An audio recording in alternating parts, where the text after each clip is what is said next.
Class के and के time पे समझा दीजिएगा। ठीक है, 6 वाला क्या था वो? सर सर्कल वाला था। अच्छा, सर्कल वाला तो बहुत इजी था, मैं बता दे रहा हूँ 1 मिनट में। 1 सेकंड। हाँ, ये इसको सर जब वो टास्क 6 हो रहा था तो वो रिकॉर्डिंग में आया नहीं था, वो शीट ही नीचे चली गई थी, शीट कवर ही नहीं हुई थी वो। चलो कोई बात नहीं, मैं इंडिविजुअल बना दूंगा, बहुत बड़ी हो रही थी। अच्छा देखो, जो सिक्स टास्क है, आई थिंक वो सर्किल वाली थी, मुझे जहां तक याद आ रहा है। तो उसमें करना क्या था आपके पास? जो टास्क था वो, आई थिंक टास्क तो सबको पता होगा ना, टास्क क्या था, क्या करना यस था सर, आपको? डिवाइड करना था 60 mm हाँ, पर divide diameter 60 circle mm diameter circle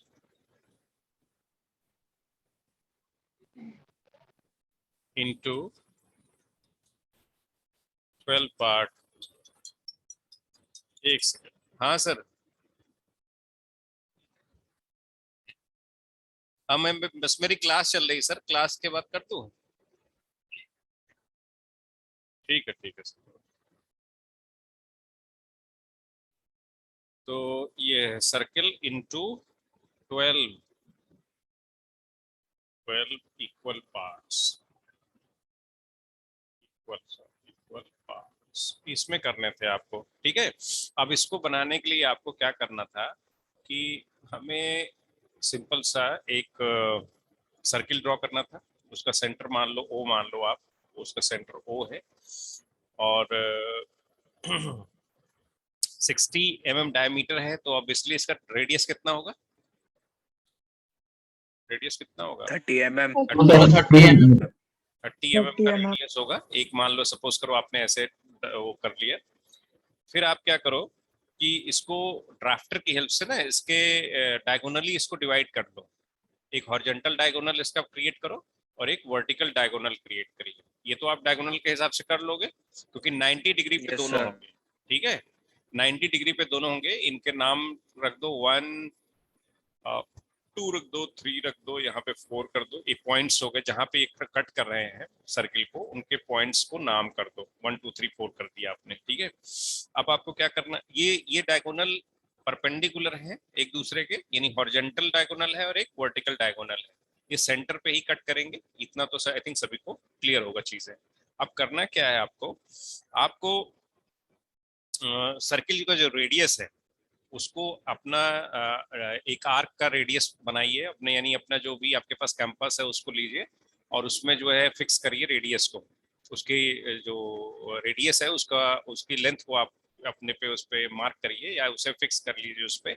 और एक बार जैसे 1 को सेंटर लो, 1 को सेंटर लेने के बाद एक आर्क दो, तो कहीं यहाँ पे कटेगा। ऐसे ही नीचे की तरफ आप आर्क दोगे तो यहाँ पे कटेगा, ठीक है। तो आपको एक क्या क्या चीज, 2 आर्क मिल रहे हैं। 1 को सेंटर लेते हुए जब आपने इसको सर्किल को कट किया, तो आपको 1 2 3 4, यहाँ मान लो 5 और यहाँ पे 6 पॉइंट मिले, ठीक है। फिर क्या करो आप, 2 को सेंटर ले लो, सेम रेडियस का आर्क रहेगा, कोई चेंजेस नहीं रहेंगे। एक बार यहाँ करिए और यहाँ पे जब 2 को सेंटर लोगे तो आपको आर्क कहाँ पे मिलेंगे? इस तरीके से आर्क मिलेंगे। तो इनके नॉमेनक्लेचर कर दो, ये 7 कर दो और इसे 8 कर दो। फिर आप 3 पे आइए, 3 पे सेम रेडियस के आर्क को आप कट करिए सर्किल पे, तो आपको यहाँ पे पॉइंट्स मिलेंगे, इनके नॉमेनक्लेचर कर दो। सपोज करो ये 9 हो गया, 9 पॉइंट, और ये हो गया आपका 10 पॉइंट। सिमिलरली आप 4 पे आइए और सेम रेडियस, यानी जो सर्किल का रेडियस है उसी आर्क को लेके आप यहाँ पे आर्क को ड्रॉ करो। आपको पॉइंट्स मिल जाएंगे 11 एंड 12। मिल गए सारे points? Hello? Yes sir. Yes sir. अब आपको करना क्या है? कुछ नहीं करना है, हमें सिर्फ इन सबको सेंटर से कनेक्ट कर देना है। सेंटर से जब आप कनेक्ट करोगे तो ये क्या बनते जाएंगे, ये डिवीजन करता जाएगा हर हर क्वार्टर को, तो 3 पार्ट में, हर क्वार्टर को 3 पार्ट में, और पूरे सर्किल को कितने पार्ट में कर रहा है? 12 पार्ट में डिवाइड कर देगा। ये डिवीजन का मेथड था। कर लोगे अभी सभी लोग? Yes sir. हाँ जी, जिसने पूछा था मैं उससे पूछ रहा हूँ। हेलो? हाँ जी सर। आप कर लोगी ना? हाँ जी सर। ये 6 टास्क था आई थिंक। चलो ठीक है। नेक्स्ट जो है, मैं अब पॉलीगन्स ड्रॉ करना थोड़ा सा डिस्कस करेंगे। पहले मैं पॉलीगन्स के बारे में बता दूं आपको। पॉलीगन्स जानते होंगे सभी लोग? सबसे Yes, sir. सबसे सिंपलेस्ट पॉलीगन आपके सामने है, ये ट्रायंगल। ट्रायंगल क्या होता है आपका? सबसे सिंपलेस्ट पॉलीगन होता है। उसके बाद ये सामने आपका क्या है? ये स्क्वायर है। फिर आपके स्क्वायर, पास क्या है? Pentagon, hexagon. पेंटागन है और हेक्सागन है। ये सब बहुत ही कॉमन स्टैंडर्ड फिगर्स है जो जनरली इंजीनियरिंग फील्ड में यूज होते हैं। अच्छा, ये पॉलीगन्स हैं। अब पॉलीगन्स का मतलब है जिनमें बहुत सारे अच्छा, जो ऐसा एक ऐसा कर्व होता है जिसमें सेगमेंट्स, बहुत सारे लाइन सेगमेंट्स मिलकर एक ऐसा कर्व बनाते हैं जो एक एक दूसरे को क्रॉस नहीं करते कहीं पे भी। ठीक है, उनको इस तरह कनेक्ट किया जाता है कि वो एक दूसरे को क्रॉस नहीं करेंगे, बस इन टू इंड कनेक्ट होंगे। अगर इस तरह का कोई भी स्ट्रक्चर आपके सामने दिखता है तो वो पॉलीगन होगा। इतनी चीजें क्लियर है? और लाइन सेगमेंट का मतलब है Yes, कि sir. यहाँ पे कितने सेगमेंट्स लगे। जैसे अगर ट्रायंगल को देखोगे तो ट्रायंगल में तीन सेगमेंट्स हैं। आपके पास कितने सेगमेंट हैं? 3 सेगमेंट्स हैं, 1 Three. 2 3। अच्छा, जो जहां पे ये लाइंस, जो लाइन सेगमेंट्स हैं जहां पे मीट करते हैं, जैसे ए बी सी, ये जो इंस हैं जहां पे ये मीट कर रहे हैं, जहां पे कनेक्टेड हैं, उनको हम वर्टिसेस बोलते हैं। उनको क्या बोलते हो? वर्टिसेस बोलते हो। वर्टिसेस। हाँ जी, हाँ जी। आपके पास जब भी पॉलीगन होगा तो उसमें दो चीजें बहुत इंपॉर्टेंट होती हैं। एक होता है साइड, उसका साइड्स जिनसे मिलकर ये बना होगा, और दूसरा होगा वर्टिसेस जहां पे ये सब कनेक्ट होते हैं एक दूसरे से। ठीक है, तो 1 बाई 1 आपने कनेक्ट करा, आपको एक पॉलीगन मिल गया। इसी तरह से आपका ये है, इसी तरह आपका ये है, और इसी तरह आपका ये है। अब देखो, अगर आपके पॉलीगन में सारे साइड्स जो हैं वो इक्वल हैं, मतलब मींस 1 2 3, अगर मैं ट्रायंगल की बात करूं या पेंटागन की बात करूं, अगर इसमें 1 2 3 4 5 जितने भी साइड्स हैं ये सब इक्वल हैं, तो इस तरह के जो भी पॉलीगन होगा उसको हम क्या बोलेंगे? इक्विवेलेंट बोलेंगे। क्लियर है?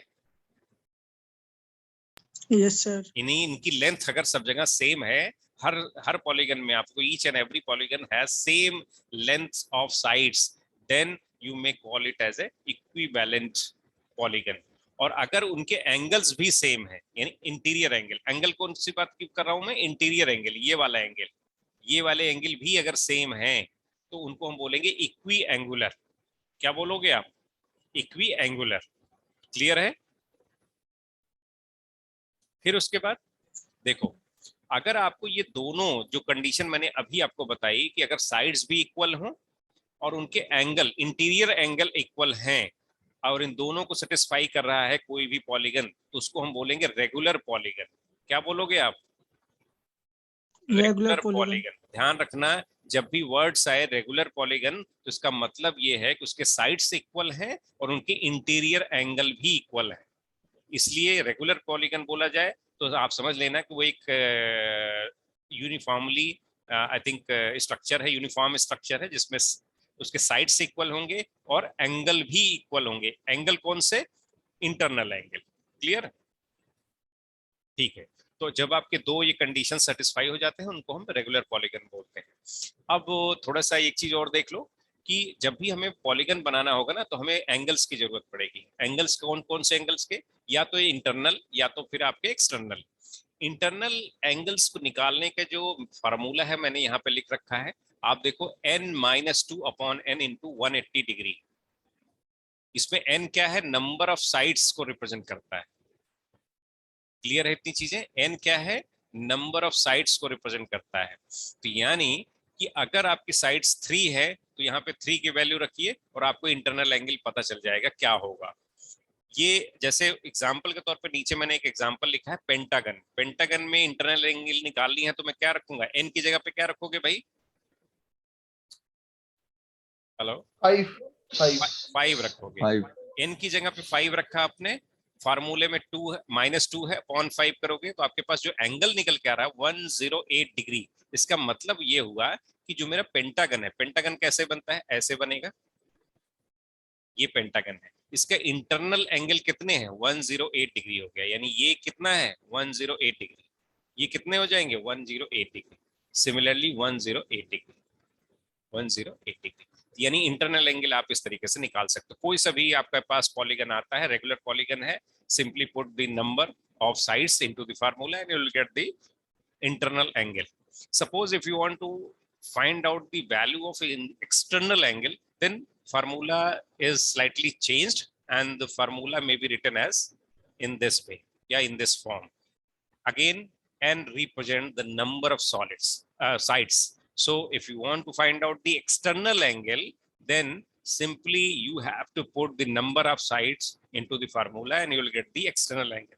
So sometimes it may ask you, or example in external examiner may ask you what would be the internal angle or what would be the external angle. So this is the basics of a polygon. Polygon होता क्या है और polygon को हम regular polygon कब कहते हैं और उसके इंटरनल एंगल कैसे निकालते हैं, एक्सटर्नल एंगल कैसे निकालते हैं। ठीक है, इतनी ये एक बेसिक था आपके समझने के लिए। अब मेरा टास्क आता है। टास्क कौन सा है वो मैंने यहाँ लिख रखा है, आप इसे फॉलो भी कर सकते हो। क्या है टास्क? 7। हाँ जी, आपका मैं देख लेता हूँ जो करवाना है, नहीं तो कोई दूसरा हो जाएगा। मान लीजिए आपको एक, हाँ आपको क्या करना है, एक सेकेंड कुछ करना, ये मैं हटा दे रहा हूँ 6 नंबर का टास्क। अब इसकी जरूरत तो है नहीं, मैंने आई थिंक ऑलरेडी बता रखा है। ठीक, ओके। तो draw a regular pentagon with each side 50 mm। This is your task number 7। ये टास्क नंबर कौन सा होगा आपका? 7 होगा। आपको एक रेगुलर पेंटागन खींचना है, ड्रॉ करना है, जिसका साइड जो है वो कितना है, 50 mm है। क्लियर है? ऑब्जेक्टिव आपको क्लियर है? Yes sir. ठीक है, अब आपको ऑब्जेक्टिव अगर आपका क्लियर है तो चलो स्टार्ट करते हैं। बहुत ही सिंपल है, इसमें कुछ नहीं करना है। आपको क्या करना है, आपका पहला स्टेप क्या होगा, हम एक 50 mm की हॉरिजॉन्टल लाइन खींचेंगे, उसका नाम रखेंगे ए और बी। कर दिया भाई? हॉरिजॉन्टल लाइन, ध्यान रखना हॉरिजॉन्टल लाइन, मैं यहाँ रफ कर रहा हूँ तो मेरा थोड़ा टेढ़ा मेढ़ा हो सकता है, बट आप जब ड्रॉ करोगे तो आपकी लाइन बिल्कुल सीधी होनी चाहिए, हॉरिजॉन्टल होनी चाहिए। हॉरिजॉन्टल का मतलब है कि आपकी सीट के बॉर्डर लाइन के पैरेलल होनी चाहिए, इतना बस ध्यान रखना। आपने ए बी लाइन ड्रॉ करो, ए बी की लेंथ कितनी होगी? 50 mm। सो 50 mm की, हाँ जी, ये हम ये भी लिख देंगे। ये आप अपने प्रॉपर जो भी मैंने मेथड बताए हैं उन्हीं मेथड का फॉलो करके इनके रिप्रेजेंटेशन करोगे। यहाँ पे 50 mm आप लिख सकते हो या सिंपली एक जगह लिख सकते हो। आपने ये बना लिया, एक साइड बना लिया।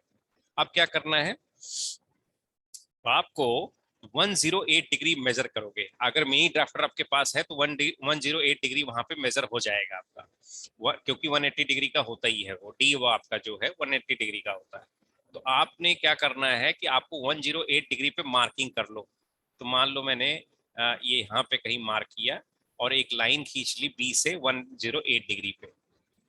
ये एंगल कितना हो जाएगा? 108 डिग्री। आपको लिखने की जरूरत नहीं है, सिंपली बस मार्क करके ड्रॉ कर देना। इसी तरीके से ए से भी मैं 108 डिग्री का एक लाइन खींचूंगा, ड्रॉ करूंगा 108 डिग्री पे। तो सपोज करो वो लाइन ये है, ठीक है। ये इन सब की लेंथ कितनी है? इन सब की लेंथ है 50 mm। 50 mm की लेंथ, 50 mm। ठीक है, ध्यान रखना इस चीज को। आप अपने कैंपस की हेल्प से ये कर सकते हो। इसके नॉमेनक्लेचर कर दो आप, एक का नाम रख दो सी और इसका नाम रख देते हैं हम लोग ई, ठीक है। फिर ई को सेंटर लो और जो आपका ए बी लेंथ है यानी 50 mm है, वही लेंथ ई ए भी है और वही लेंथ सी बी भी है, यानी सेम लेंथ है सारे। तो इन्हीं एक साइड के लेंथ को आप अपने रेडियस पे फिक्स करिए और अपने कैंपस से आप इसे कट करिए, एक आर्क दीजिए। सिमिलरली सी को सेंटर मानते हुए एक आर्क दीजिए। ये दोनों एक दूसरे को बाइसेक्ट करेंगे एक पॉइंट पे, उस पॉइंट का नाम रख दो आप डी। इस डी पॉइंट को सर? हाँ जी बोलो बेटा। सर एक सी को सेंटर रखना सर, एक ई को सेंटर रखना आर के लिए। दोनों को बारी बारी से, दोनों को। Okay sir. तभी तो कट होगा सेंटर। आपका यहाँ पे क्रॉस सेक्शन कैसे मिलेगा, मतलब इंटरसेक्शन, yes. इंटरसेक्शन तभी मिलेगा। सर ये जो हम सर जो आर्क खींचेंगे सर, उसके लिए हमें कंपास किस तरह सेट करना पड़ेगा? 50 mm के लिए। ओके सर, ठीक है, 50 mm साइड है तो एक ऑब्वियस है, जनरल सेंस है, आप सोचिए, खुद ही सोचो 50 mm का साइड है तो 50 mm लेके चलेंगे। तो हम यहाँ पे सी को सेंटर माना, जहां इनके इंटरसेक्शन को बस मिला दीजिए आप इनके इंटरसेक्शन को मिलाओगे तो आपका जो है ये पेंटागन रेडी हो जाएगा। यहाँ पे थोड़ा सा टेढ़ा मेढ़ा जरूर दिख रहा है, बट आप बनाओगे तो बिल्कुल सीधा दिखेगा, ठीक है। तो जो आपके रिक्वायर्ड पेंटागन है वो कौन सा हो गया? ए बी ये आपका है ABCDE, ये जो है आपका रिक्वायर्ड पेंटागन है 180। अच्छा, आपको लिखने की जरूरत नहीं है, किसे? ये 180 को लिखने की जरूरत नहीं है, सिंपली बस आपको पेंटागन बनाना है। अच्छा, ध्यान रखना, जब फाइनल ड्राइंग होगी बस उसे ही आप केवल HB से बनाओगे, यानी डार्क होनी चाहिए, वो क्लियर होनी चाहिए। बाकी जो आर्क आप यहाँ पे दोगे, इन सब का को 2H से बनाना। आप लोग किससे बनाओगे? 2H से। जितनी भी हेल्पिंग लाइंस होंगी, yes sir. they all will be drawn with the help of 2H, but final drawing जो होंगी, जो फाइनल ड्राइंग होगी, यानी जो मुझे देखना है, मुझे कौन सी देखना है? ABCDE, तो that should be drawn with the help of HB pencil, और you can say it should be very dark, simply. तो आपका 7th नंबर का टास्क क्लियर है? Yes sir. हाँ जी, बोलो। सर आपने लास्ट क्लास में बोला था कि हमें मतलब डायमेंशनिंग नहीं करनी है इस पूरे टास्क, मतलब पूरी शीट में, तो सर ये हाँ बोलो। लास्ट टाइम आपने बोला था कि हमें डायमेंशनिंग नहीं करनी है, तो सर इस बार हमें 50 mm लिखना है या नहीं लिखना है? नहीं नहीं, ये लिखना एक्चुअली, फिर से ध्यान दो मैं क्या कह रहा हूँ। आपको मैंने बोला है कि जब ये सीट, ये सीट है आपकी, सपोज करो ये सीट है आपकी, इस सीट में जो बॉर्डरिंग है, जैसे ये बॉर्डर्स है, ये बॉर्डर बनाओगे ना आप, यस सर। ये बॉर्डर बनाया आपने, इस बॉर्डर की डायमेंशंस आपको कुछ नहीं लिखनी है, ये अंडरस्टूड हो गई। अब मुझे अंडरस्टूड है, इसमें जो टाइटल ब्लॉक बनाओगे ना, इसको भी आपको नहीं, इसके डायमेंशंस को लिखना है, ये भी अंडरस्टूड है, ठीक है? Yes sir. इनके लेकिन डायमेंशंस प्रॉपर होने चाहिए, जो मैंने बोले हैं 150 mm 50, और ये जो आपको 5 10 10 एंड 20 और 5 5 10 रखना है, जो आपको देनी है वो मैं Okay, ऑलरेडी बता चुका हूँ। इसके बाद जो आप टास्क बनाओगे, जैसे मान लो टास्क 1 है, तो इन सबके डायमेंशंस आपको लिखने पड़ेंगे। ये नया टास्क है ना, बिल्कुल। जो रिपीटेड वर्क Okay, है sir. उनमें नहीं करना है, जो भी रिपीटेड वर्क होंगे उनमें आपको नहीं करना है, बाकी सब जगह करना है। तो रिपीटेड वर्क कौन से हो गए? ये बॉर्डर्स हो गए, टाइटल ब्लॉक हो गए। तो title block and borders should be, I think, avoided. इनके डायमेंशंस की जरूरत नहीं है, simply they should be made according to your regular basis. But the rest of the thing which is very new and you are I think reading in first chance, then you may write the dimensions of all the things. Okay, एक था कि line को bisect करना है और line को 7 parts में divide करना है, सर उन टास्क में नहीं करना फिर? नहीं करना तो है ही है, उसमें डायमेंशंस तो करने ही है उनमें, लेकिन आप Okay, इनको sir. नहीं करोगे। आप जैसे जैसे टास्क है, ये मान लो इसको 7 पार्ट में डिवाइड करना है, तो नीचे जो है इसकी लेंथ लिखोगे, ठीक है? हेलो? Yes sir. लेकिन तो वो आपसे पूछा था मैंने, और मैंने लिखा भी हुआ है ना कि नहीं लिखना, तो इसलिए नहीं पूछ नहीं, रहा लिखना है। जैसे अब इसके ऊपर कुछ भी ऐसा नहीं है। अच्छा हाँ, जब आप इस तरह के डिवीजन कर रहे हो, ये भी चलो मैं अभी बता ही दे रहा हूँ, डिवीजन कर रहे हो तो जो डिवीजन होना है जिसका, जैसे ए और B, A B is the line which is to be divided, इस लाइन को डिवाइड होना है बस, तो ये डार्क में होगा। बाकी जितनी भी लाइंस होंगी, जैसे मान लो इसको जो इसको डिवाइड करने के लिए आपने एक ऐसे लाइन खींची होगी ना, इसको मैं क्या करूंगा, इसको बहुत हल्के लाइन, ये 2H से खींचूंगा, और Okay, ये sir. मैंने नीचे किससे खींची है? HB से खींची है। तो मैं इसको डिवाइड करके मैंने क्या करा, पॉइंट्स मिला दिए। ये सब हेल्पिंग लाइंस है, ये मेरे रिक्वायर्ड लाइंस नहीं है, ये मेरे क्या हेल्पिंग लाइंस है, इसलिए मैं इनको डार्क नहीं करूंगा, इनको Okay, sir. लाइटर रखूंगा। और नीचे वाले AB लाइन है, ये मेरी रिक्वायर्ड लाइन है, जिसको मैंने टास्क में बोला है, तो दैट शुड बी डार्क। ये चीजें आई थिंक सभी को क्लियर होंगी, ठीक है? सर तो जो ये 2H से लाइंस बनाएंगे, जो लाइटर लाइंस होंगी, ये फाइनल ड्राइंग के बाद हम इरेज कर सकते हैं? नहीं, इरेज करने की जरूरत नहीं होती है। अगर इरेज कर दे तो वो भी अच्छी बात है, लेकिन इरेज नहीं करना होता है। उससे हमें ये पता चलेगा, ट्रेसेस पता चलेंगे कि आपने कैसे कैसे किया है, मेथड, समझ रहे हो? Yes sir. लेकिन आप वो 2 काम क्यों करोगे? आप उसको इतना हल्का बनाओगे जिससे आपका काम चल जाए, और मुझे फाइनली दिख जाए, मुझे ये भी पता चल जाए कि आपने कुछ प्रोसेस फॉलो किया है। अदरवाइज हो सकता है प्रोसेस ही ना फॉलो करो, डायरेक्ट बना दो, ठीक है? छोड़ो उसे। अब नेक्स्ट लास्ट टास्क करिए इसमें, फिर इसके स्केल करेंगे 8th नंबर।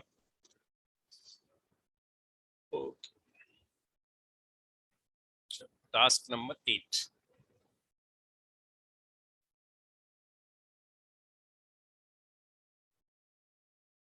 कितने लोग इसमें आते रहते हैं? Task number 8। सर हाँ जी, बोलो।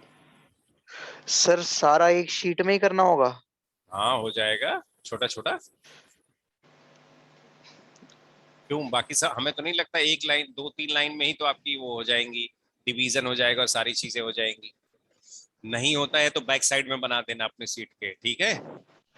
बैक साइड भी चलेगा ना सर? हाँ चलेगा, सब दौड़ेगा। आप ठीक उसकी है, बस ठीक है पीडीएफ बनाते समय ध्यान रखना, कुछ लोगों को की पीडीएफ इतनी अच्छी नहीं थी, the quality of picture that you have uploaded that was not proper, और I was not able to acting observe clearly.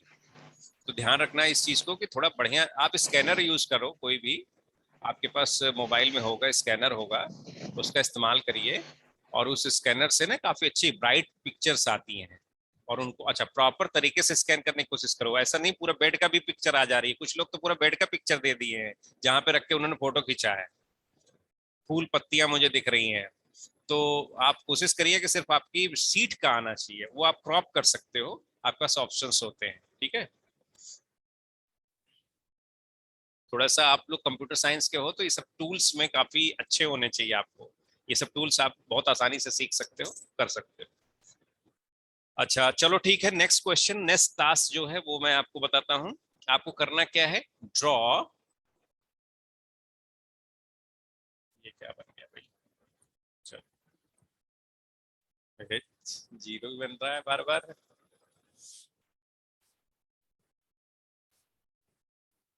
Draw a regular hexagon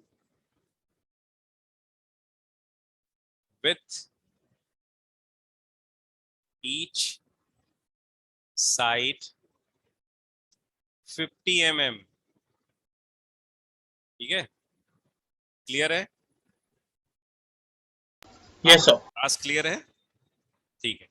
सो सबसे पहला काम क्या करेंगे हम लोग, सिंपली एक लाइन खींचेंगे 50 mm की, horizontal line A and B, point आप कर लिया भाई। अच्छा इंटरनल एंगल क्या होगा, कोई बताएगा हेक्सागन का इंटरनल 60 एंगल क्या डिग्री, होगा? 60 डिग्री। 60 डिग्री होगा।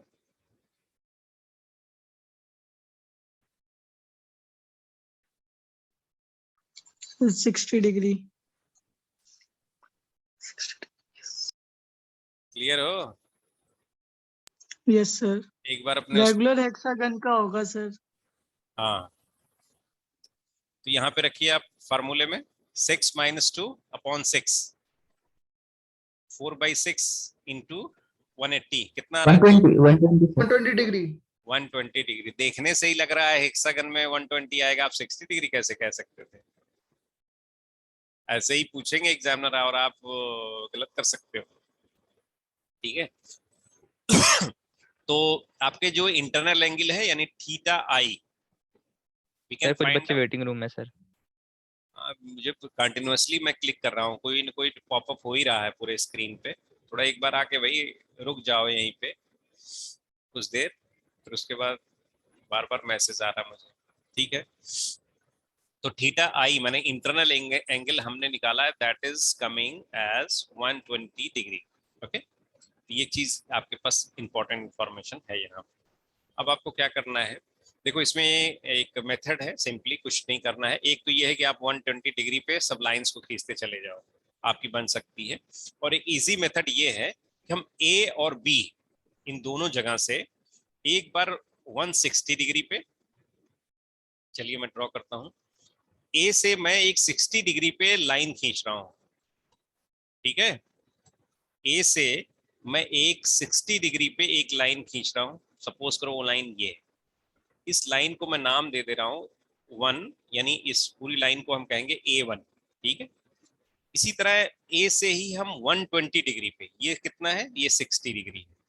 फिर मैं क्या करूंगा, ए पे ही 120 डिग्री का मार्किंग करूंगा और ए से 120 डिग्री पे एक लाइन खींच दूंगा, इसको मैं नाम दे देता हूं 2, A2। ये इसका एंगल कितना है, 120 डिग्री। क्लियर है? हेलो, यस सर क्लियर है। ठीक है। बी से हम सेम प्रोसीजर फॉलो करेंगे, बी से भी हम क्या करेंगे, एक 60 डिग्री पे लाइन खींचेंगे, ऐसे। इसको नाम दे देते हैं हम लोग 3, B3। तो ये लाइन कौन सी हो गई? V3 हो गई। ये कितने एंगल पे होगी? ये आपकी 120, इंटरनल 120 और एक्सटर्नल 60, आप कुछ भी रख सकते हो, तो 120 डिग्री पे हो गई ये। सिमिलरली हम B से ही एक 60 डिग्री पे लाइन खींचेंगे इस तरीके से। तो इसको नाम दे दो आप 4, यहाँ पे मैं 4 लिख दे रहा हूं। तो इसको हम, इस लाइन को बोलेंगे B4 और इसका एंगल क्या होगा? 60 डिग्री। क्लियर है? अब Yes. आपको क्या करना है? Yes sir. अब आपको कुछ नहीं करना है, सिंपली आपको अपने एक रेडियस लेना, ए बी रेडियस का एक आर्क लो, इसको सेट करो। A B radius, A B का मतलब है 50 mm, 50 mm रेडियस का एक आर्क सेट करिए अपने कंपास पे, और ए को सेंटर मानते हुए एक उसे कट मारिए। तो कट देंगे किस पे? A2 लाइन पे। A2 लाइन पे मान लो यहाँ पे कहीं कट कर रहा है, तो मैं इस पॉइंट को मार्क कर ले रहा हूँ, इसको नाम दे दे रहा हूँ F। ठीक है? इसी तरीके से B से भी आप कट करोगे तो आपको कहीं पे यहाँ कहीं मिल रहा है, सपोज करो उसका नाम मैं दे दे रहा हूँ C, यहाँ पे C। ठीक है? क्लियर है सभी को? फिर मैं सेम रेडियस के आर्क को C और F को सेंटर मानते हुए ये जो हमारी B4 लाइन है और A1 लाइन है इस पे कट देंगे। तो सपोज करो यहाँ पे कट मिला और एक कट यहाँ पे मिला, इनके नॉमेनक्लेचर कर देते हम लोग E और इसको क्या कर देते हैं? D। क्लियर है? ये मैंने आर्क जो लिए हैं। हेलो सर F और C से आपने 4 और 1 पे आर्क लगाया। हाँ जी, हाँ जी। मैंने क्या करा कि एक बार A को सेंटर लिया, ए बी रेडियस का आर्क F लगाया यहाँ पे, फिर उसके बाद F को सेंटर लेते हुए E पे रेडियस यानी जो B4 लाइन है उस पे आर्क दिया, तो यहाँ मुझे E पॉइंट मिल गया सेम रेडियस का। इसी तरीके से मैं B को सेंटर लेते हुए एक आर्क दिया B3 लाइन पे, तो मुझे C पॉइंट मिला। फिर मैं C को रेडियस लेते हुए एक दूसरा आर्क मैंने कट करा A1 लाइन पे और मुझे पॉइंट मिला D। क्लियर है? सर हमने Yes, ए sir. ए को सेंटर मार के डी में कट करा है सर। हाँ जी, हाँ जी। सी को सेंटर Okay. मानते हुए, सी को सेंटर मानोगे तो ये लाइन कट करेगी यहाँ पे। Okay sir, D. ठीक है? अच्छा, अब क्या करना है? अब आई थिंक बहुत सारे लोग समझ ही गए होंगे, अब कुछ नहीं करना है सर इसमें, बस मैं क्या कर देना है, सबको मिला देना है। सर ज्वाइन करेंगे सर, इसको HB से करेंगे या 2H से करेंगे? ये जो मैंने अभी लाइन खींची है सब 2S से रहेंगी। अब मैं जो करने जा रहा हूँ वो HB से रहेगा। देखो HB से हो रहा है अभी, ये आपकी EF जो होगी ये HB से होगी, ये आपकी CD ED HB से होगी। ठीक है? हेलो, यस सर, समझ गया। अब क्लियर है? मेरी रिक्वायर्ड हेक्सागन कौन सा है? A B C D E F। हालांकि हेक्सागन जैसा दिख नहीं रहा है एक्चुअल फिगर में, आप लोग समझ, बस आपको एज्यूम करना है क्योंकि मैं रफली बना रहा हूँ। ठीक है? आप जब बनाओगे तो प्रॉपर मेजर्ड वे में बनाओगे तो आपका बहुत अच्छा दिखेगा, वो हेक्सागन जैसा दिखेगा जो कि आप बहुत फेमिलियर हो। क्लियर है सभी लोग?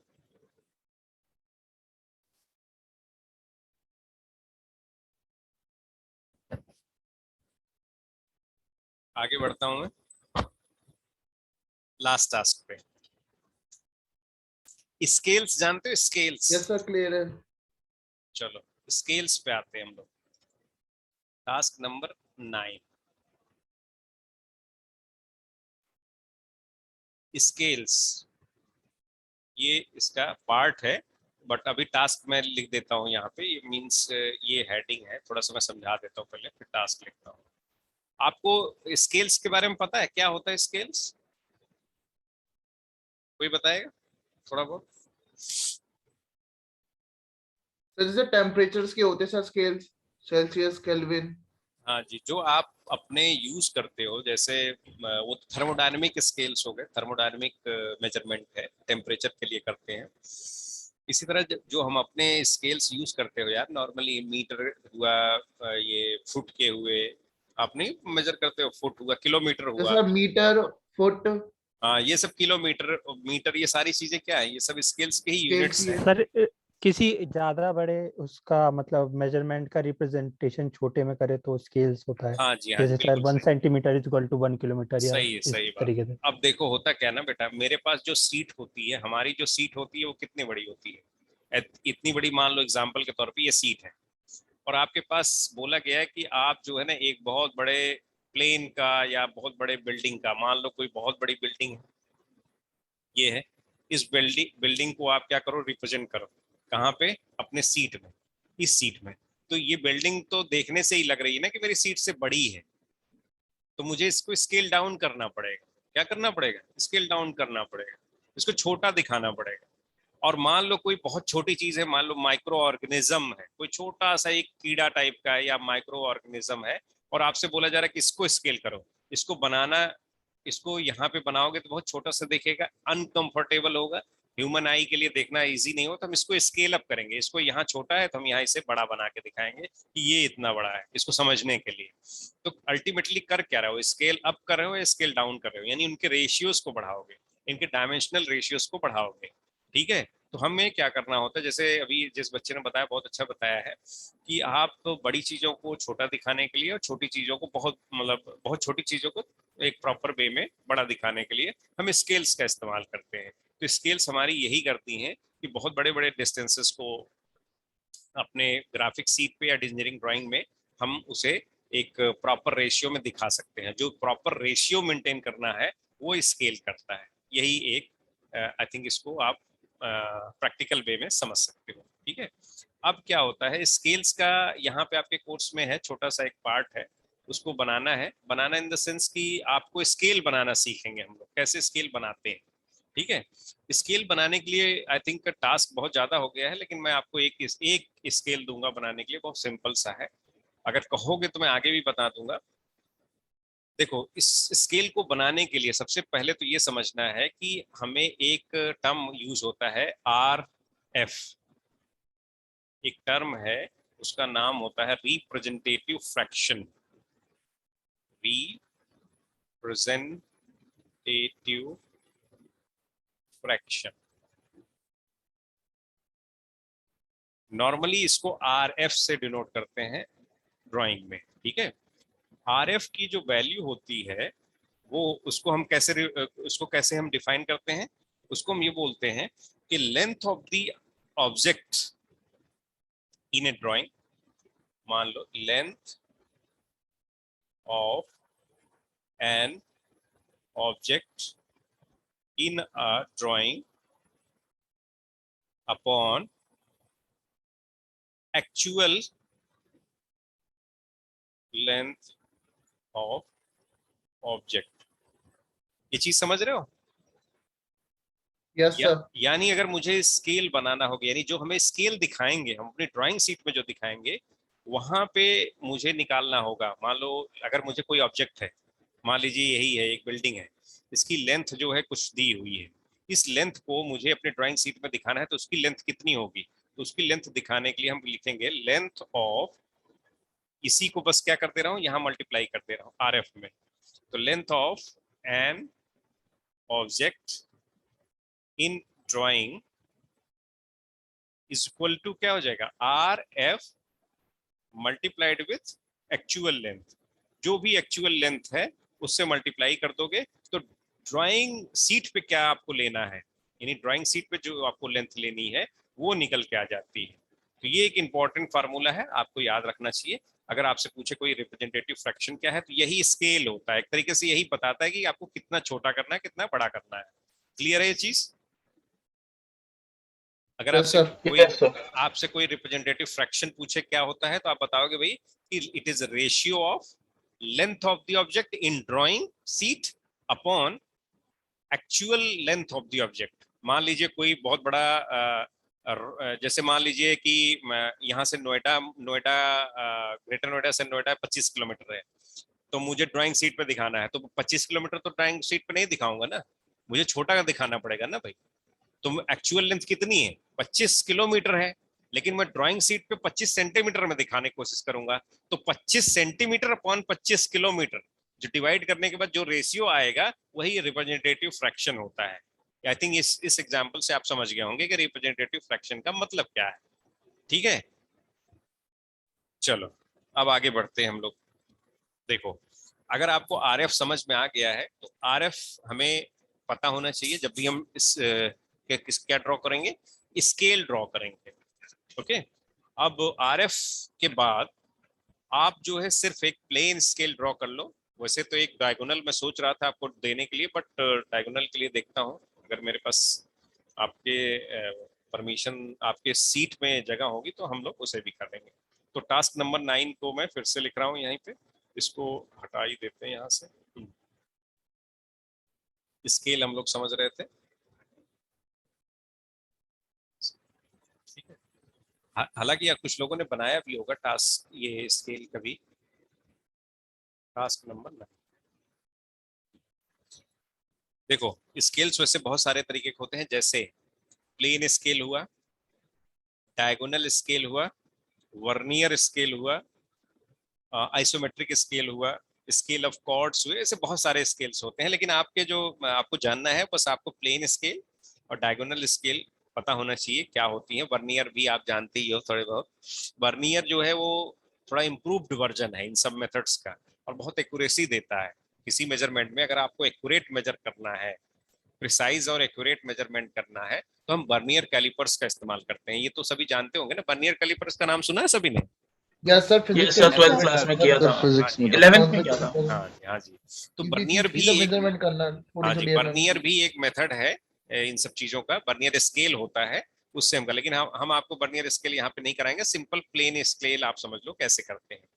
प्लेन स्केल में होता क्या है कि हमारा जो भी स्केल होगा उसको छोटे छोटे पार्ट्स में डिवाइड करना है ताकि जो भी हमारी रिक्वायरमेंट है वो फुलफिल हो जाए। जैसे मैं एक एग्जांपल दे रहा हूं कि आपको एक कंस्ट्रक्ट करना है, एक प्रॉब्लम हम लोग लेते हैं, उसी प्रॉब्लम को सॉल्व करेंगे। कंस्ट्रक्ट, ये ओ बन जा रहा है, ठीक है। एक्चुअली मैंने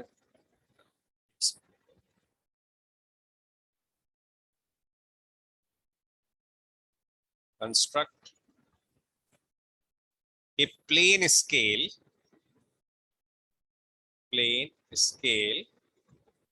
of RF is equal to 1/60 to measure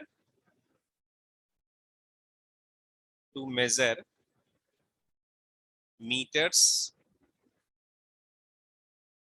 and decimeters.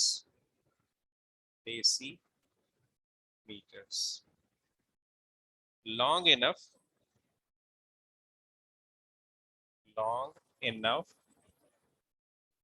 to measure 10 metre.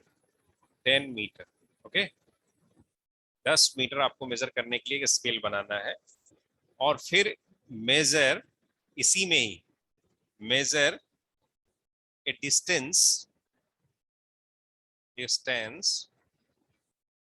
of 8 meter 6 decimeter on the scale। यानी जो आप स्केल बनाओगे, आपको पहले तो क्या करना है कि मुझे एक स्केल कंस्ट्रक्ट करना है। स्केल कंस्ट्रक्ट करने के बाद, हालांकि जो स्केल आप कंस्ट्रक्ट करोगे वो 10 मीटर कम से कम मेजर कर सके, 10 मीटर तक की मेजरमेंट कर सके, ऐसा स्केल आपको बनाना है। और फिर जब आपकी स्केल बन जाएगी तो उस पर आप शो करके दिखाओ कि 8 मीटर 6 डेसीमीटर कितना होता है। ठीक है, अच्छा, एक मीटर में कितने डेसीमीटर होते हैं भाई, कोई जानता है? 10 हाँ जी, बिल्कुल सही है। एक मीटर में 10 डेसीमीटर्स होते हैं। तो थोड़े बहुत आपके पुराने फार्मूले रिवाइज हो रहे हैं, आपको ये सब पता होना चाहिए, जनरल अवेयरनेस के तौर पे जान सकते हो इसे। देखो यहाँ पे RF कितना दिया हुआ है भाई, 1/60। हाँ, कई बार ऐसा हो सकता है कि ये लैंग्वेज के फॉर्म में दे दे, तो आपको खुद समझना होगा। यहाँ पे तो डायरेक्ट दे दिया है, बट कई जगह पे ये लैंग्वेज के फॉर्म में देते हैं। चलिए इसको हम लोग सॉल्व करते हैं। तो फर्स्ट थिंग जो हमारे पास दिया है that is RF is 1/60 degree, 1/60। सो अब यहाँ से हमारा एक चीज निकल के आ जाएगी कि जो मेरा स्केल की लेंथ क्या होगी वो हम निकाल लेते हैं। तो length of scale, length of scale क्या हो जाएगा, RF multiplied with length to be measured, length to be measured, जो मेजर्ड होना है उसकी लेंथ कितनी है। तो RF कितना है भाई 160 मल्टीप्लाइड विथ लेंथ कितनी मेजर होनी है, 10 कितनी मेजर होनी है 10 मीटर। 10 आपको कितनी मेजर होनी है 10 मीटर मेजर होनी है। तो आप उसे यहाँ पे लिखोगे 10 मीटर है तो मीटर को मैं कन्वर्ट करिए सेंटीमीटर में, क्योंकि जनरली हम सेंटीमीटर में रखते हैं। तो यहाँ पे हम 100 सेंटीमीटर रख सकते हैं। 1 मीटर में कितने सेंटीमीटर होते हैं 100 सेंटीमीटर। तो अगर 100 सेंटीमीटर में लिख देता हूँ और इसको जब सॉल्व करोगे तो आपके पास निकल के आ जाएगा 16.66 सेंटीमीटर। क्लियर है? Yes sir. यानी आपकी जो स्केल बनने वाली है वो होगी अब 60.66 mm की, सॉरी सेंटीमीटर की। तो आपको आपके पास एक चीज क्लियर हो गई कि मेरी जो स्केल बनने वाली है उसकी लेंथ कितनी होगी। तो चलिए सबसे पहले क्या करेंगे, हम एक 16.66 सेंटीमीटर की एक लाइन, हॉरिजॉन्टल लाइन खींचेंगे। सर। हाँ जी सर शीट में सर ये भी सर मेजरमेंट शो करना होगा सर। ये इतना तो लिखना पड़ेगा जो मैंने नारंगी कलर से लिखा है, ऑरेंज Okay. कलर से जो लिखा है, इतनी चीजें तो लिखनी पड़ेंगी। ये मतलब ये तो 2 मिनट में पेंसिल से लिख दोगे यार। ये नहीं सर, मैं वैसे पूछ रहा था सर। हाँ हाँ ठीक है, बाकी सब नहीं, कुछ नहीं लिखना है, जो मैं बता रहा हूँ वो सब नहीं लिखना है, सिंपली कंस्ट्रक्ट ओके करना है। ओके तो जो आपने स्केल्स का हमें ये जो मतलब फॉर्मूला बताया वो भी लिख सकते हैं या? हाँ लिखना पड़ेगा, ये तो लिखना ही पड़ेगा क्या स्केल लिया है ताकि पता चले। सर ये नहीं सर, ये जो ऊपर ऊपर जो लिखा था आपने उसकी ये बात पूछ रहा हूँ। अच्छा ये वाले, ये theory yes sir. Yes sir. अपने याद करने के लिए चाहो तो लिख सकते हो बॉक्स में या कहीं पे छोटा सा साइड में कहीं पे स्पेस अगर आपके पास है तो ओके लिख सर। लो। ये सिर्फ आपके नॉलेज के लिए है, मैं जो चीजें कर अभी मैं डायरेक्ट नहीं सर, आपने बोला ना कि इसको पूछ सकते हैं, हाँ नहीं पूछ सकते हो, ऐसा इसलिए पूछ रहा था। लिख सकते हो, ऐसा मैं मना नहीं कर रहा, लिख नहीं सकते, आप लिख भी सकते ओके हो। सर। होता क्या है ना कि अगर मैं डायरेक्ट कभी करता तो आप कहते RF क्या है, फिर ये क्या है सर, आपने डायरेक्ट कर दिया इसलिए मैंने किया है। अच्छा देखो अब हमें करना क्या था, हमारे पास लेंथ ऑफ स्केल निकल के आ चुकी है। ये मैंने फार्मूले का इस्तेमाल किया है, यहाँ पे जो ऊपर बताया था उसी फार्मूले का इस्तेमाल किया है। तो मैं 16.66 mm की एक लाइन खींच लिया, सेंटीमीटर की, सॉरी मान लीजिए ये है पूरी लेंथ। क्लियर है? 16 पॉइंट इतनी की, इसको चाहो तो आप नीचे लिख भी सकते हो, नहीं चाहो तो मत भी लिखना। अच्छा इसको डिवाइड करना है भाई, अब कैसे डिवाइड करोगे कोई बताएगा?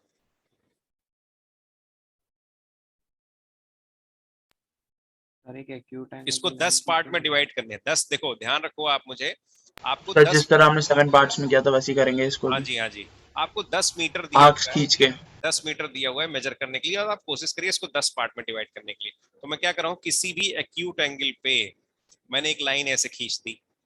लाइन खींचने के बाद मैं क्या करूंगा, इसको 10 पार्ट में एक रेडियस सेट करो कोई सा भी अपने कंपास पे, और 10 पार्ट्स में डिवाइड कर दो। 1 2 3 4 5 6 7 8 9 10 पार्ट्स में हो गए। ये बिल्कुल एग्जैक्ट डिस्टेंस पे होंगे, नहीं सेम डिस्टेंस पे होंगे। इन पॉइंट्स को अब क्या करो, आप कुछ मत करो, पहले तो पहला लाइन इस इंड से मिला दीजिए, मान लो इंड यहाँ पे है, इस इंड से मिला दिया। इसी तरीके से आपने हर पैरेलल लाइंस खींचते चले गए और आपको जो है कट मिलता चला गया, इंटरसेक्शन मिलेगा मेन लाइन पे। तो जहां जहां पे आपको ये कट मिले हुए हैं उन्हीं पॉइंट्स को आप मार्क करते चले जाइए। सर ये मेन लाइन के डायमेंशंस क्या है?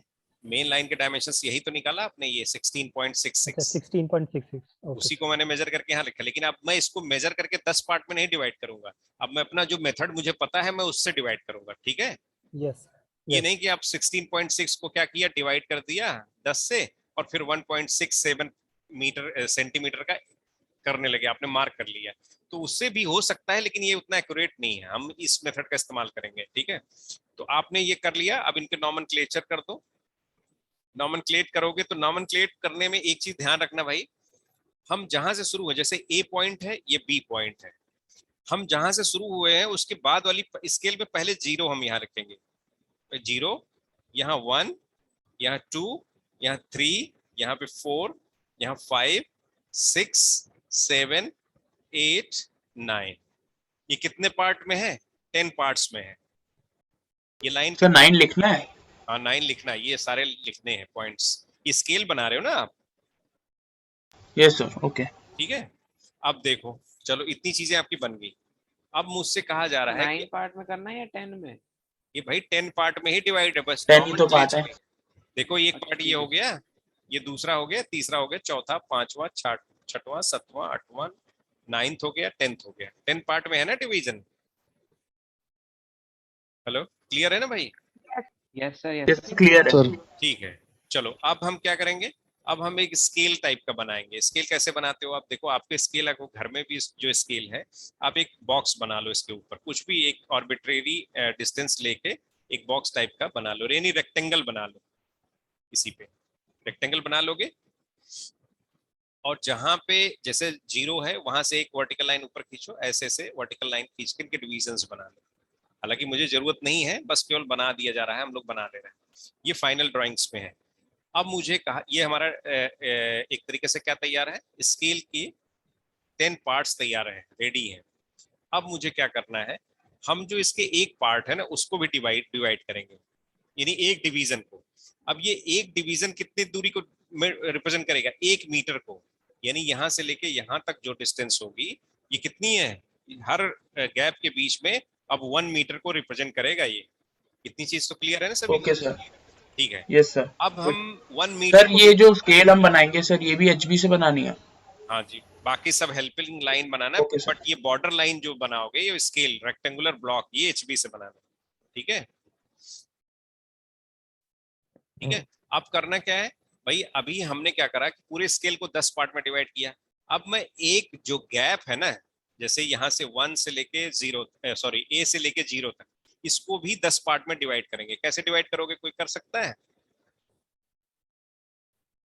इस लाइन को मुझे डिवाइड करना है 10 पार्ट में,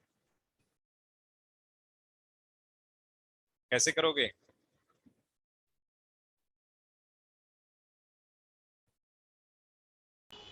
सर नहीं पता सर और क्यों डिवाइड नहीं, कर शीट में काम वो किया?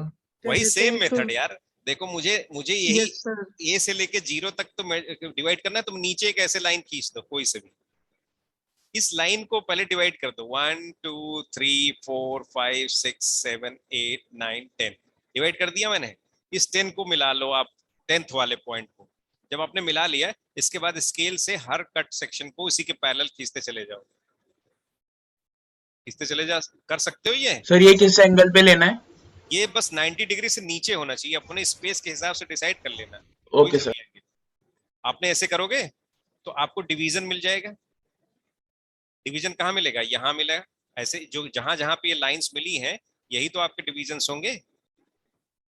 हेलो, ये चीज क्लियर है? Yes sir. अब इन जहां जहां Yes, sir, डिवीजन मिले clear हैं, इनको ऊपर किससे मिला दो, तो 1 2 3 4 5 6 7 8 9 10 ऐसे, मतलब मैंने रफली किया है, आप लोग एग्जैक्टली करना।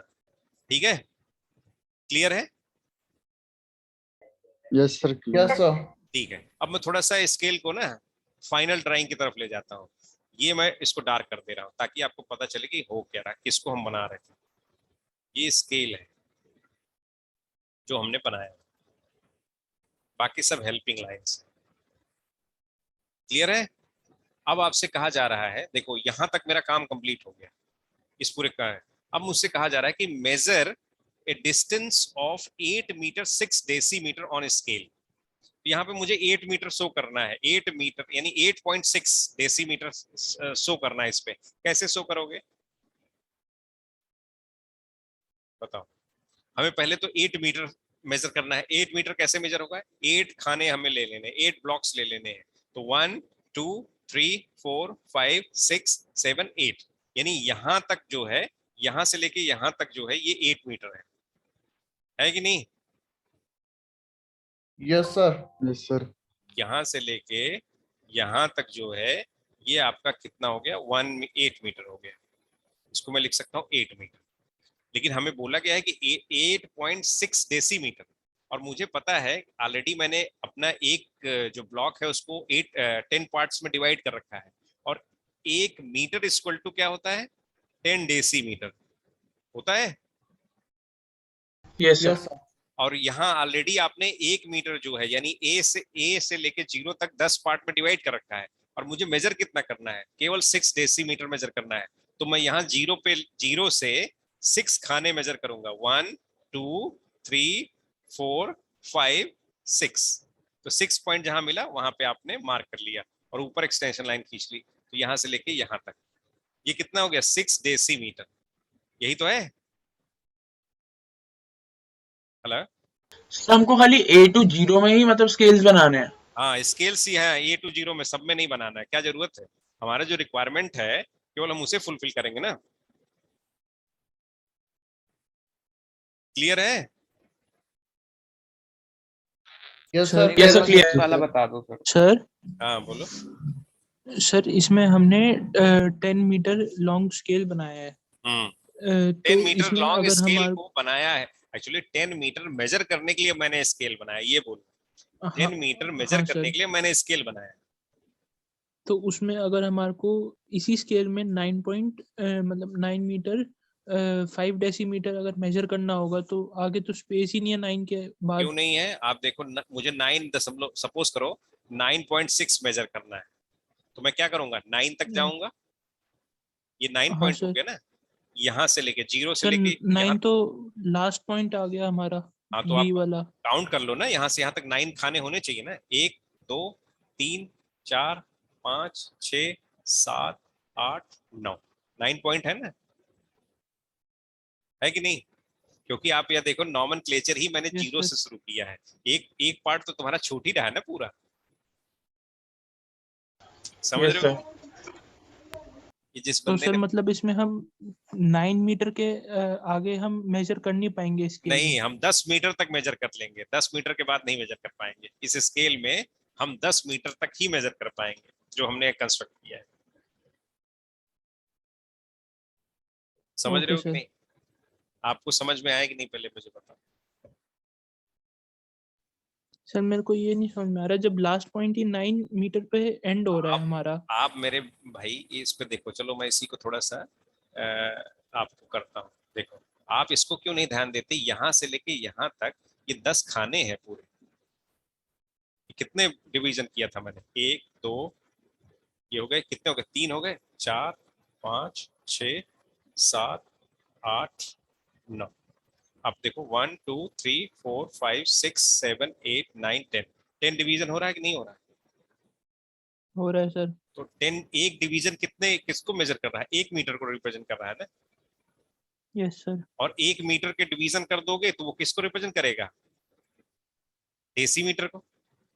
Okay sir. यानी एक खाना जो है यहाँ पे ये कितना रिप्रेजेंट करेगा, 1 डेसीमीटर 1 डेसीमीटर। करेगा ना। तो यस सर। अगर मुझे सपोज करो 9.7 मेजर करना है तो मुझे 9 खाने चाहिए ना बस केवल यहाँ, तो हम यहाँ मेजर करें, यस सर। सपोज करो 1 2 3 4 5 6 7 8 9, यानी यहाँ से लेके यहाँ तक तो 9 है ही है ना, यस सर। ये 9 मीटर यहाँ से यहाँ तक है। इसके बाद मुझे 7 यस सर। पॉइंट फ्रैक्शन में चाहिए, तो ये फ्रैक्शन कहाँ से मिलेगा, 1 2 3 4 5 6 7, यहाँ मुझे मिल गया फ्रैक्शन, ठीक है। Okay sir. Okay okay. ये हो जाएगा हमारा 0.7 या 7 डेसीमीटर सिंपली बोल दो। तो 9.7 ओके अगर सर। आपको लिखना है, दिखाना है, तो मुझे इस तरीके से दिखाना पड़ेगा, यानी यहाँ से लेके यहाँ तक जो है ये 9.7 मीटर को रिप्रेजेंट करता है। क्लियर है?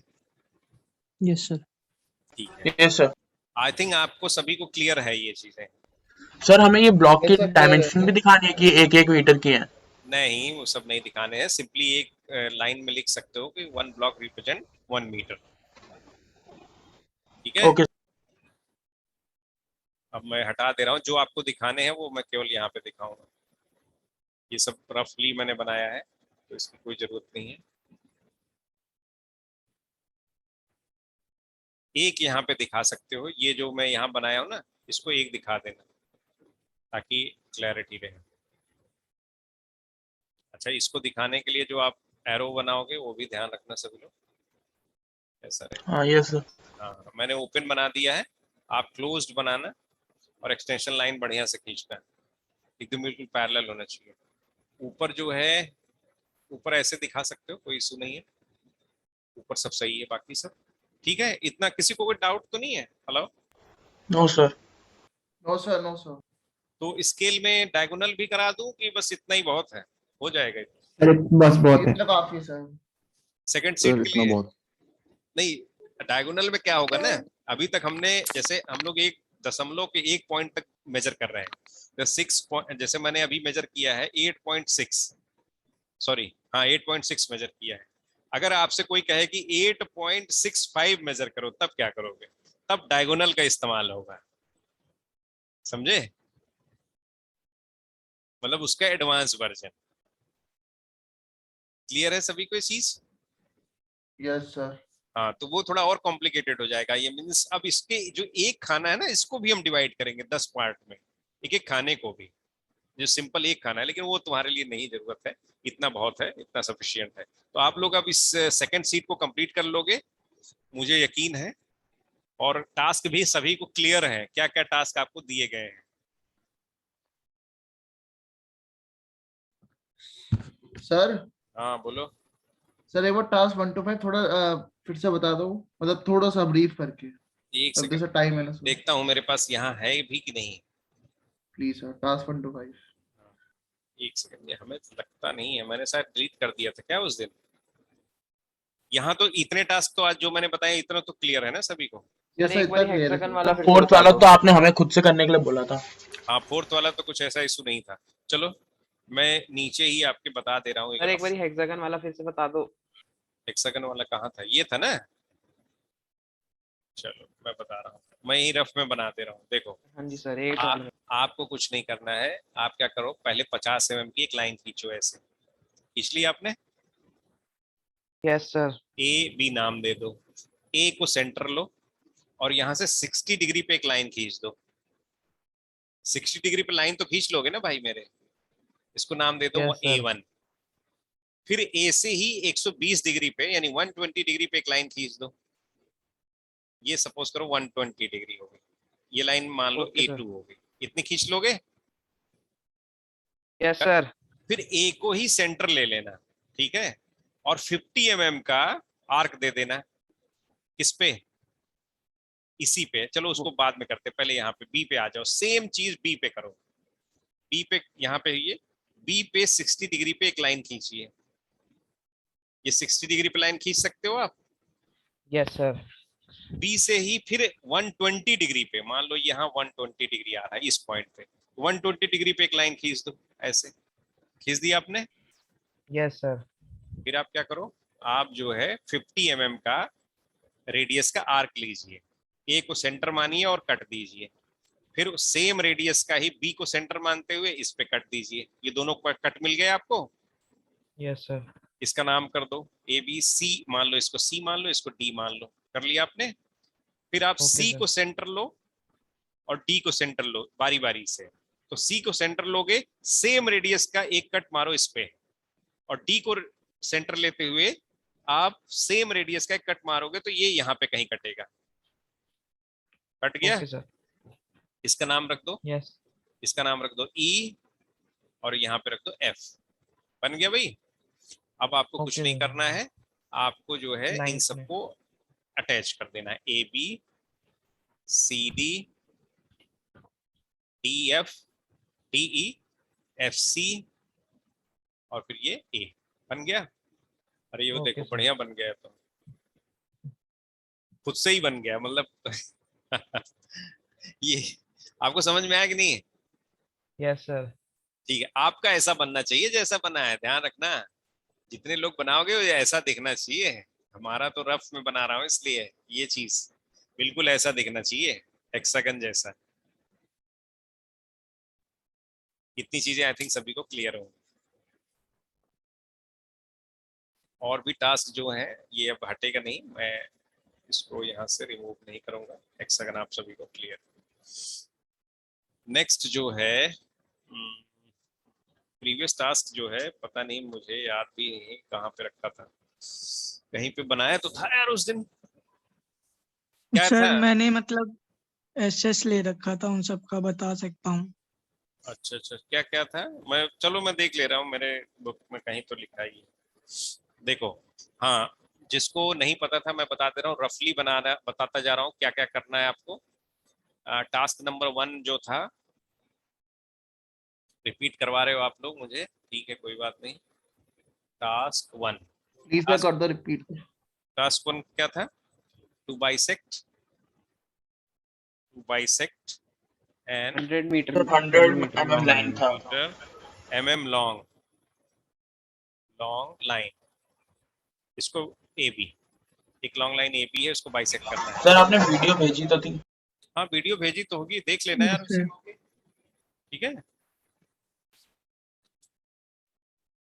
हाँ भाई, जो बंदा पूछ रहा था। Okay sir okay. हाँ बाकी मैंने छोटे छोटे वीडियो शायद बनाए हैं, अभी मैं भेज दूंगा, और भी जो बचे हुए हैं थोड़े मोटे। क्या है ना कि वीडियो ऐसे भेजने में ना 1.5 घंटे का वीडियो होता है, ये 1 घंटे का कन्वर्ट होता है, फिर कन्वर्ट होके अपलोड होना है, लॉन्ग प्रोसेस है। छोटे छोटे जो होते हैं वो तो ठीक है, कोई बात नहीं। डाटा भी सर ज्यादा जाता है ऐसे।